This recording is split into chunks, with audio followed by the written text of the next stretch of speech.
Two friends, same college, same starting salary, same first apartment split two ways because neither could afford it alone. 10 years later, one of them could handle any emergency life threw at him. The other one didn't just handle emergencies, he didn't need to worry about them at all. Same income, same years, two completely different lives. This is the story of Mark and Ryan, and the one decision that quietly split their futures in half. You were 22. Mark and Ryan graduate the same week. Same degree, different majors, same entry-level salary, $42,000 a year. They move into a small apartment together. Neither of them has more than $200 to their name. Mark grew up watching his parents struggle with debt. His rule is simple: never spend what you don't have and always keep money set aside. Ryan grew up with a different memory, his uncle telling him over and over, money sitting still is money losing value. You are 23. Mark opens a savings account. Every paycheck, he moves $300 into it automatically. He watches the number grow. It feels good. It feels safe. Ryan opens a brokerage account instead. He puts in $300 a month, same amount, same discipline, but his money doesn't sit. It goes into a simple, low-cost index fund. They don't talk about it much. To everyone around them, they look identical.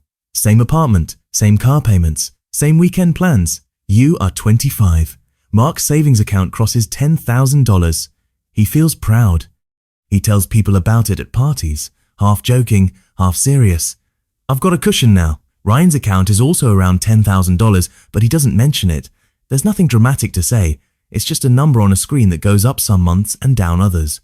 You are 27. The company they both work for has layoffs. Mark isn't affected, but the scare rattles him. That night he checks his savings account and feels a wave of relief, $14,000. Enough to cover 6 months of rent if things go wrong. Ryan checks his account too. It's dropped a little that month. The market had a rough stretch. He doesn't panic. He doesn't sell. He just keeps his automatic deposit running, the same as always.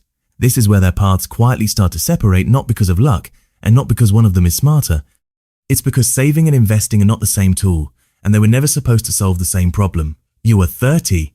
Mark gets married. He and his wife want to feel secure, so they keep building their savings now at $28,000. It's their safety net, and it works exactly the way a safety net should. When his car breaks down, when a medical bill shows up out of nowhere, when his wife takes a few months off work, the money is there, untouched, ready. Ryan doesn't have that same size of cushion. He kept a smaller emergency fund, about $9,000, and put the rest into his investments. His account, after 8 years of consistent $300 deposits and staying invested through the ups and downs, has grown to nearly $52,000. You are 33. Mark feels good about where he stands. He's never missed a bill. He's never had to borrow money from family. His savings account is doing exactly its job. Ryan feels good too, but for a different reason. He's watched his account grow past what he's actually contributed. The extra growth didn't come from him working harder. It came from time and from not touching the money. You are 36. Mark's son is born. He and his wife start thinking about the future, a house, a college fund, retirement one day. They keep saving diligently. Their account is now at $61,000. It feels substantial. It feels like enough.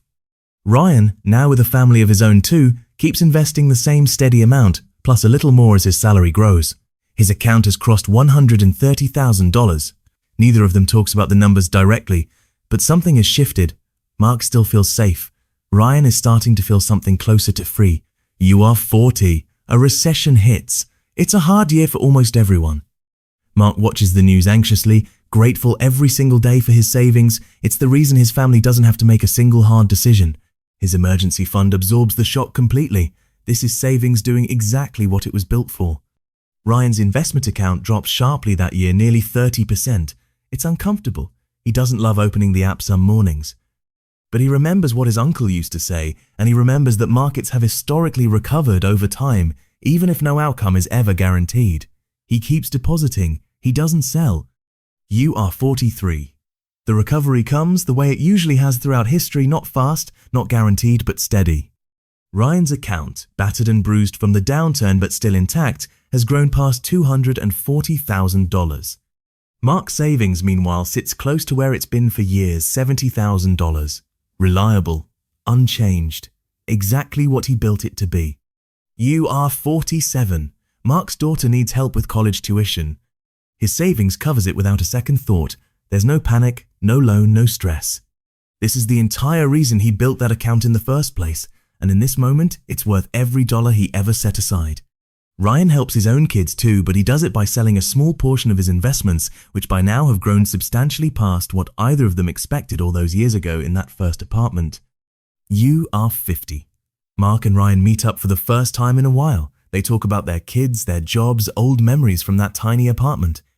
Mark mentions, almost in passing, that he's thinking about working a few more years than he'd hoped just to feel fully comfortable before retiring.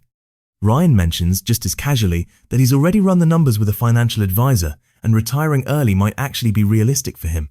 Neither of them says it directly, but both of them understand what happened. Mark built security, Ryan built freedom. And they built it with the exact same starting salary, at the exact same age, in the exact same apartment. Here's what this story isn't. It isn't a story about saving being wrong. Mark's savings did exactly what savings are supposed to do. It protected his family. Again and again, when life didn't go according to plan. Without it, one bad year could have broken everything. But savings alone was never designed to grow wealth. It was designed to protect what you already have. Investing carries more risk, and results are never guaranteed. Markets fall, and sometimes for longer than feels comfortable. But over long periods, and for people who stay consistent through the hard years, investing has historically been the tool that builds real long-term growth.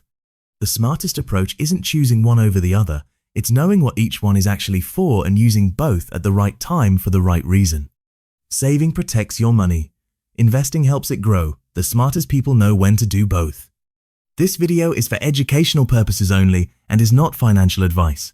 Saving and investing outcomes vary based on individual circumstances and market conditions. This story is fictional.